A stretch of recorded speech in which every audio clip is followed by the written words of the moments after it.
And if you've never heard a T51R mod, that's a substantial difference.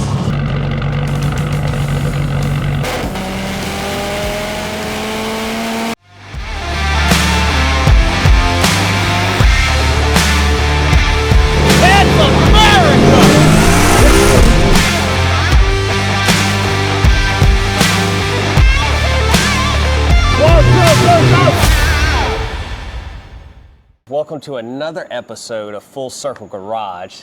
Last time we left off, we needed to put a turbo on your car. Today's the day. Today's the day. Put this beauty in.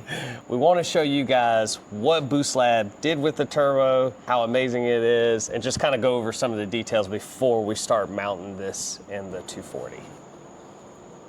So like Jared said, today's the day. We finally got this turbo to put on. Finally. This is a Borg-Warner S366. That's what it started life as. And it's actually a 6673. But now, because of the special sauce, you guys know we love that word. Let's start with just the basic things. The one that stands out pretty much above the rest is the compressor wheel. You guys can tell anodized red, but if you look closely, there is a Full Circle Garage logo that has been laser etched into that compressor wheel, which is really cool.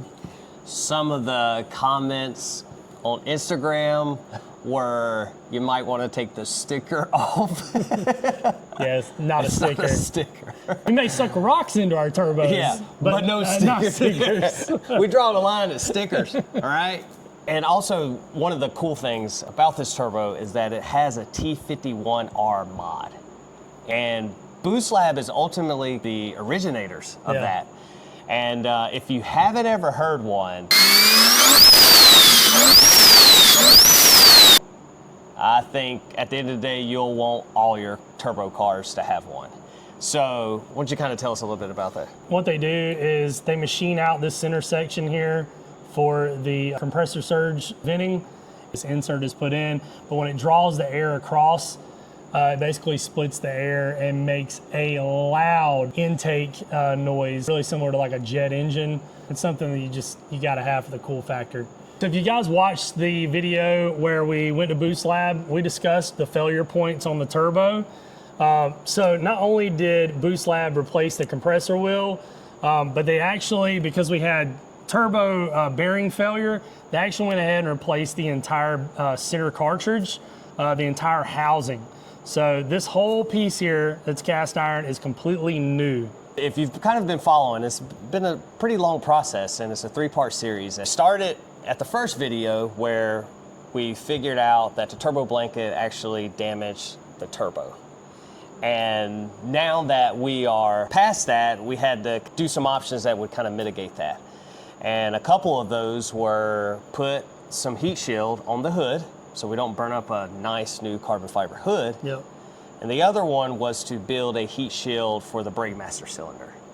Yep. Also, Boost Lab did some other things like Cerakoted the turbo, stuff like that, that'll help reduce the heat drastically. This right here should work and get rid of the need of a turbo blanket, which then will reduce failure for cooking up the internals of the turbo itself. On the turbine side, Kirk and the guys at Boost Lab did a little bit extra. So if you remember me saying at the beginning of the video, this turbo is a 6673, 73 millimeters being the hot side. Now, this turbo has a 68 millimeter turbine on the hot side. Basically, we're gonna get faster spool. We're reducing that size of that wheel, and it's gonna help things out quite a bit. So, like I said, special sauce. And love that special sauce. yeah, we're gonna put that on a t-shirt, dog. Special sauce. So good and tasty.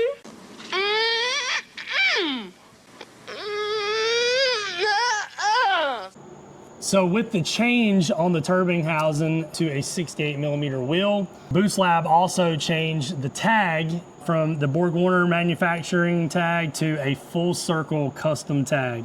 Now it says S13 240SX-68 for a 68 millimeter turbine.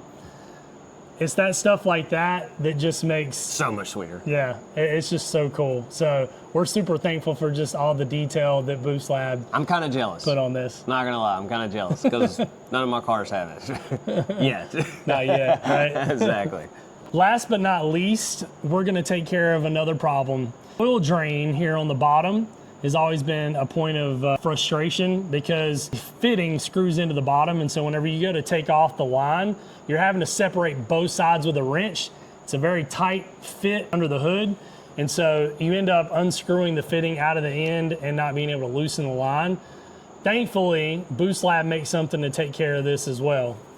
This is a billet one-piece drain, and so what we're gonna do, unbolt this one, put this one on, and we don't have to worry about loosening a fitting anymore when we take off a line. So we're almost ready to put the turbo on, but not quite yet. We need to take apart the intercooling piping on the cold side and make sure that no other debris got sucked up inside. You saw the way the compressor wheel looked because of a rock apparently, and we want to just make sure there's no further damage. As long as that end tank doesn't have anything in it, then we'll be ready to put this drain piece on and then get this thing bolted up. Let's get to it. All right, man, somebody's gonna have to get on the ground. It's gonna be me or you. I can do it. You got the ratchet, so go for it. Yeah, I just gotta go get my creeper. Hey, did you get the creeper?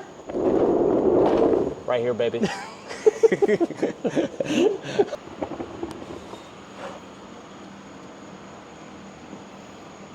Grab my hand and put it on it. Yes.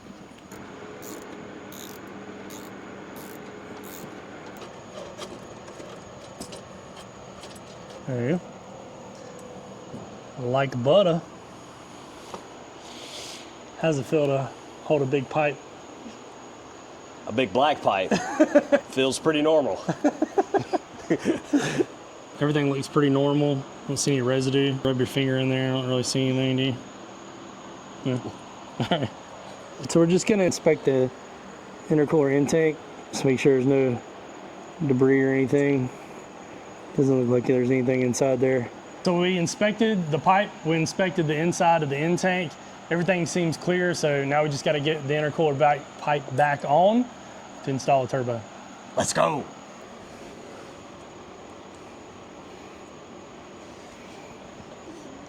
Before we actually tighten everything up, we want to put the turbo on. That way we make sure that the pipe and everything is in the right place before we actually tighten it down.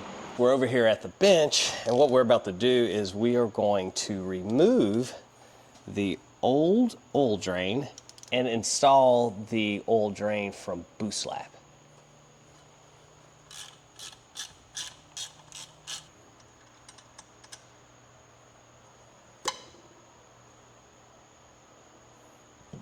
This is a fresh gasket, so it should just come right off. Oh, man. Dang. All right, we got the oil drain off, but there's a little residue on the flange. You guys have all been here before where you have to sit here and scrape this gasket away. I figured it was a good time to share a little trick with you. So next time that you go to put your gasket on, either it be on an intake manifold, a water pump, maybe in this case it's oil drain, you can use this stuff right here. An old racer taught me this. This is extreme lube or extreme pressure lube number 3. You take this grease, you put it on each surface of the gasket, go to put it on the flange, torque it down. This stuff's not gonna dry out. It's not gonna get hard. It's not gonna get old. Next time you go to service it or you go to rebuild an engine, whatever it might be, that gasket is gonna lift off and save you a lot of time. So something to keep in your tool bag. I'm just gonna scrape this gasket. We're gonna scrape it away from the drain because we don't wanna get any gasket material down in there. Thankfully this gasket was fairly new, so it's just got some oil residue that softened it up. Guys, another thing, do not put RTV on this. I know the guys at Boost Lab will be happy I shared that with you because they see it so much. You guys put RTV on this, you're gonna cause a leak. You're gonna clog up the drain line and you're gonna cause the turbo to have oil backed up and for the oil to coke on the bearings. Don't do it. It'll cost you a bunch of money. All right, going a little bit further too, we're gonna, like I said, put a little bit of this stuff on there. You don't have to go crazy with it. I just put little dabs here and there Start with one side. This stuff is actually, if you're curious, this stuff is actually used in machining. You can get it on jegs, you can get it on Summit, Speedway motors, that kind of thing if you need to pick some up. This stuff lasts forever. Also allows you to kind of line up the gasket and get it to stick and align the holes a little bit. All right, I'm gonna add our new drain. It's one piece. We don't have to deal with that headache anymore. Make sure also that you're making an even tightened sequence here so that you're not over torquing one side or the other. You don't need to crank this thing real hard. I'm just snugging it up. All right, should be good to go. And you can see a little bit of that pressure lube kind of squeezing out on the edge. That's normal. Like I said, this stuff's just not gonna get dry. It's not gonna get hard. You'll be able to take that off later on down the road when you need to service it.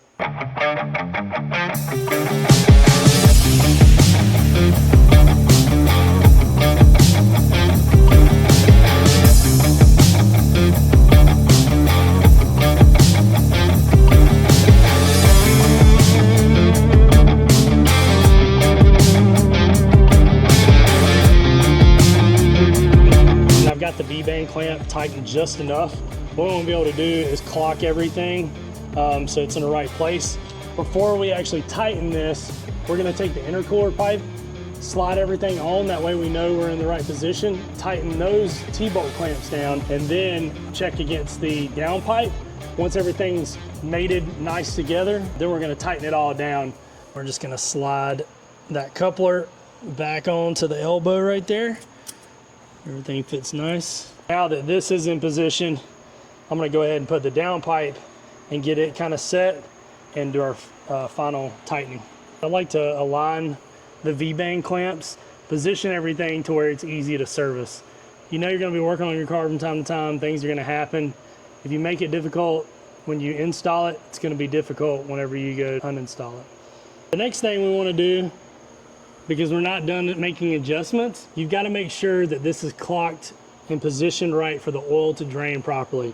So the fine details that Boost Lab did, these guys actually clocked this thing the same way I had the old turbo clocked, so I don't have to do any adjusting. Normally what I do is take this fitting out, I lay a level here, and I just make sure that it's level.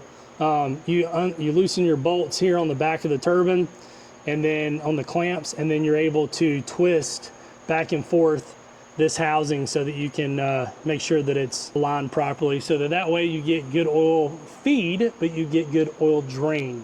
You don't want the oil puddling on one side of the housing and then again causing the oil to overheat and cause coking. It was a late night last night. Yeah. We were exhausted. We pushed as long as we could, but we were like, hey, you know what? We're not gonna wrap up everything. Kids were sleeping. We were never gonna be able to start the car. We've got everything bolted up from last night, the turbo's on, the down pipe, the intercooler piping. So basically at this point, what we need to do is prime the turbo with oil. We don't want to cause any other failures. Once we make sure that we've got oil coming through the turbo, we'll go ahead and finish up tightening the lines. And then after that, we need to get the hood on, and then we can hopefully go take it for a drive here soon. Got the oil feed line here. I wanted to show you something too. If you're not taking advantage of these, you should. These little red caps, these are really good when you're doing your builds, any kind of maintenance or service. These help block off the oil, also make sure that you don't get any kind of trash or anything down in them. I love these little things. They're super handy. We're gonna make our connection, and then we're gonna prime this thing with oil. Guys, don't skip this step. You don't want your investment to get messed up.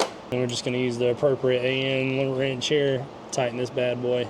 My car is actually equipped with an AccuSump. If you guys look right here, just quickly give you an idea what it is. This tank here holds about extra 2 quarts of oil. Basically helps during oil starvation or oil running away from the sump.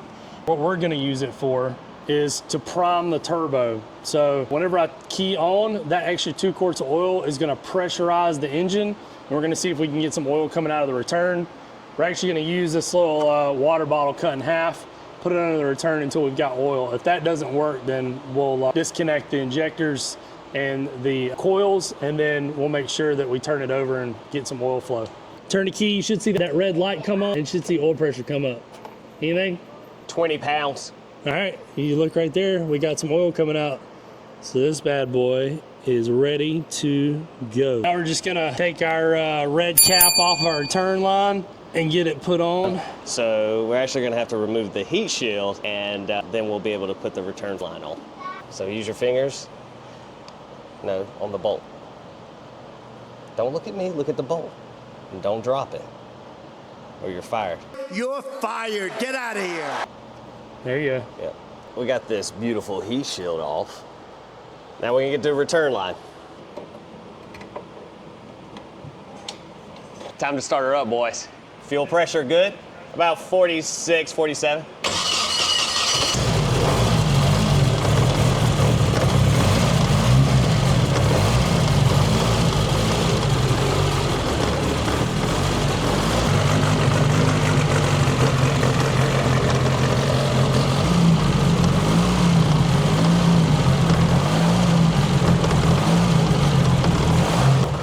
Forgot, we're not gonna have any boost. We gotta hook up this boost line.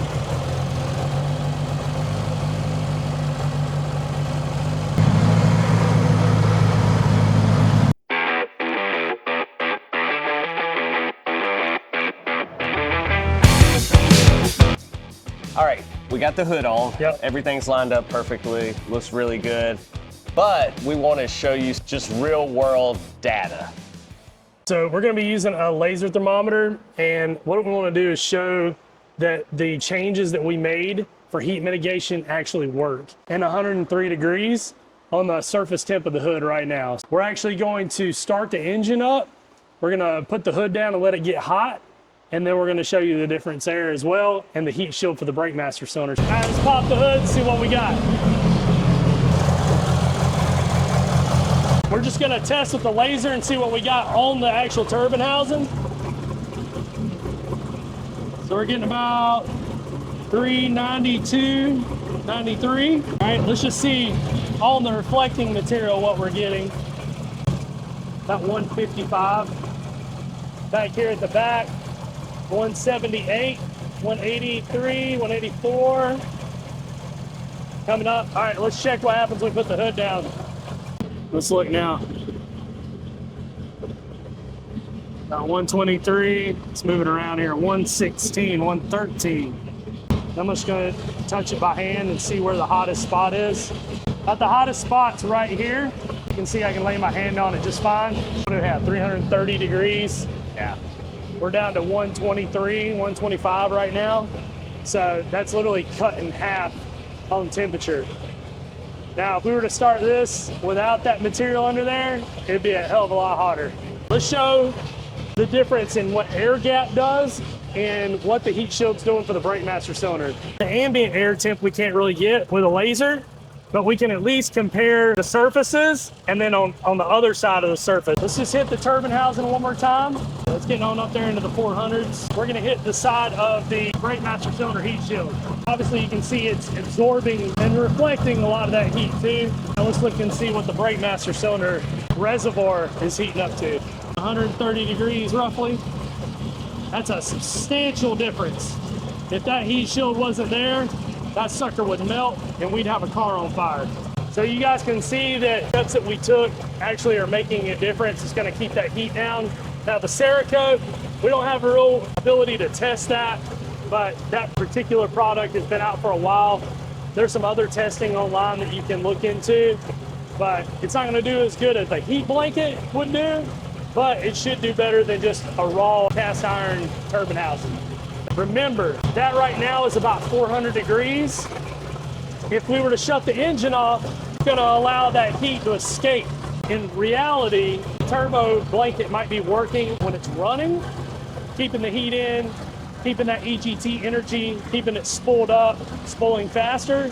Guys, if you've ever taken your hand and putting it on the top of a turbo blanket, I've done it when it's on the dyno. You can literally sit there with your hand on top of it. Think about how hot it is underneath that blanket. If we shut the engine off, that radiant heat is not allowed to escape. That's bad when the oil stops. The time has come. It's time to see what this turbo does. Look at her.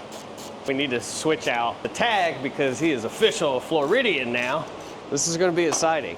because she's running good. We're going on the 93 tune. Yeah. So about roughly 500 horsepower. Nothing crazy. I don't want to know what this thing has 700 plus horsepower, but 93 tune I know is fast because we ran it against the GTR on its slowest setting, and he was definitely going to pull on me. But That car makes on the lowest tunes like 700. 700 on the lowest tune. Yeah, this car only weighs like 2560 with me in it. GTR is heavy. A lot of people don't realize how heavy that car is, but 2015 is actually the lightest year for the R35 GTR, but still, with no passenger seat, Billet carbon fiber seat, the car still booked in at 3950. Yeah. Which is crazy. I got over 1,000-pound advantage. Yeah. Yeah, that's also on a quarter tank of gas too. Yeah, this is on 3/4 of a tank when it was weighted with me in. Power to weight ratio does matter. Yep. So let's get this bad boy started and let's go for a ride.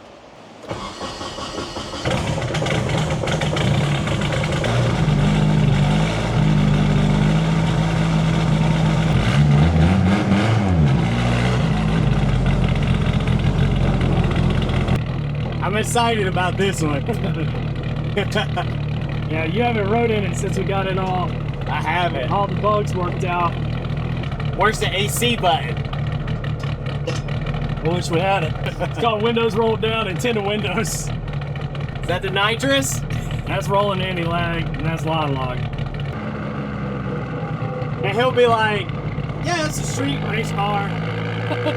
Bro, it's nothing but a race car.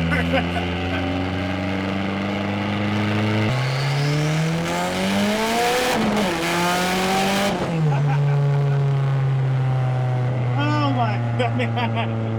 This is so bad.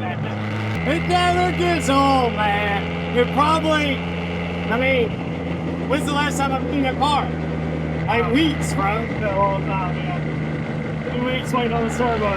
Yeah. You're gonna let it open up though, and get on somebody who can drive. Go to an undisclosed location. I don't even know if it's picking up. There's no sound ending. It's roll cage. It's got a 8.8 with a spool in the back. Dog box. But man, it's not comfortable, but it is all the sounds that you grow up with that you just, when you get in it, you just love it. Basically, imagine my NASCAR, but fast. So something super important, she does not spin at all. Like it hooks, it goes. Yeah, even with 700 plus, it'd be a little squirrely a little bit, but yeah, I got IDS drag suspension. It's got 10.5-inch wide drag tires on the back. It's on radial, or not radials, but at ET Street R right now. And of course, I've got slicks. I want to get these bead locked too, but they did spin on kind of really bad. The tire actually spun on the rim. So, but it lays it down.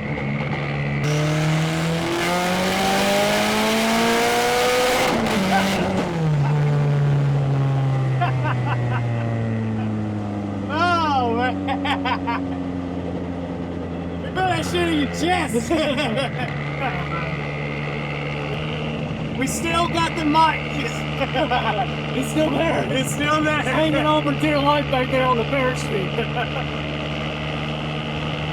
Damn, dude. It's a badass car. It wants to go, man. Yeah, it does. Like, bro, when you hit like 3rd to 4th gear, or 4th gear, this car stretches its legs. I could not imagine on racing. Oh, no. We'll do a video on that at some point, but That is an experience of its own. oh yeah, bro. Race fuel make the asshole pucker. These are baby hits, guys. Baby hits. We're not out somewhere where we can get on it yet. So you don't have to push the clutch in. Yeah, I don't have to, and then like, if I don't have it turned on right now, because you can't ride on the street this way really. But if I turn the strain gauge on, I don't even have to lift the throttle. So if I keep my foot in it, normally for the dog box without synchros, Yeah. you gotta lift the throttle a little bit to take load off. to change it, but with the strain gauge, pulling it back and getting that cut allows you to pull it with full throttle. That's on a whole nother level there. Oh God, not bad. That stuff is like just full kill mode. Oh, man. So like right now we're in fourth gear. If I wanted to downshift and go, then I'm gonna rev max clutch in, flip the throttle, and then change the shift knob. So now it's an hour, you can hear it RPMs come up. I'll do it in a second.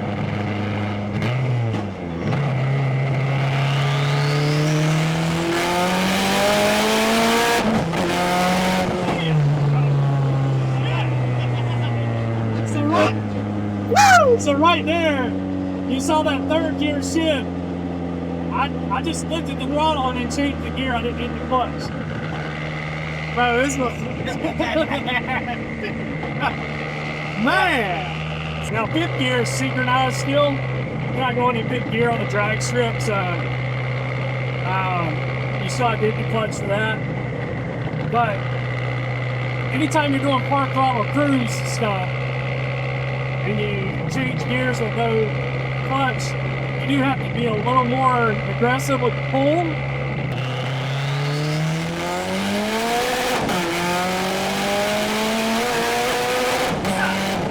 Bro. Yeah! That was no clutch. Damn! That was no clutch. I was just banging. This is badass. That turbo feels good. Yeah, it's coming on real strong. Full kill mode would be. Oh no! God dang, that'd be insane. Right. Hard on wing nothing, man. It's just like a funnel. Like things just start getting. Oh yeah, it start. Yeah, you get tunnel vision in this car. Oh yeah.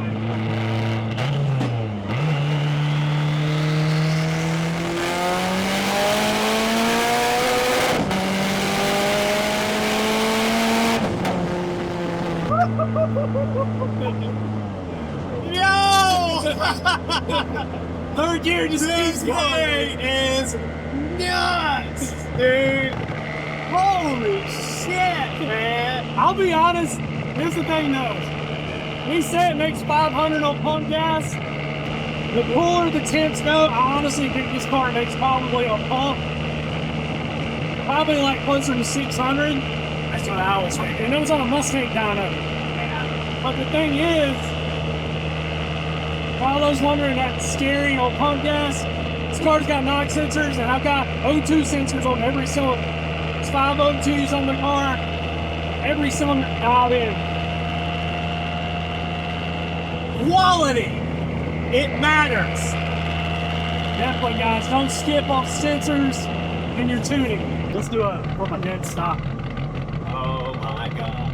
Which point of view should it be? Both. I don't hear. All right, so actually, let's point this way.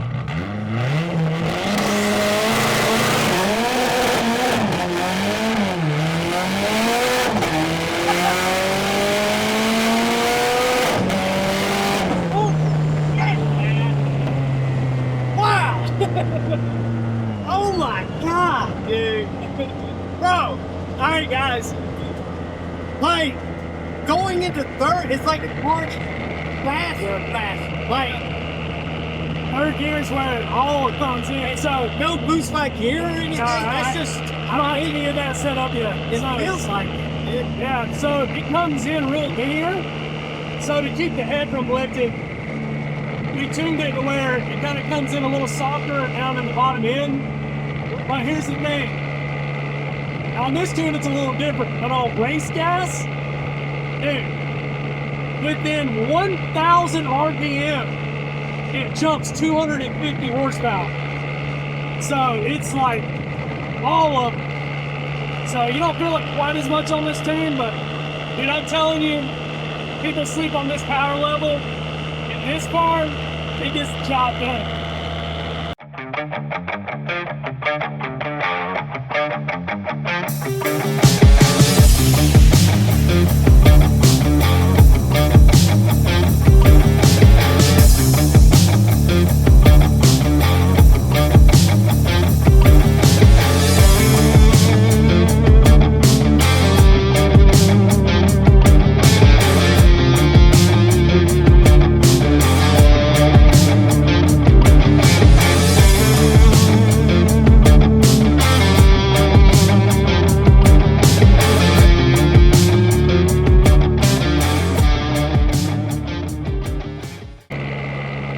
guys, we're gonna head back.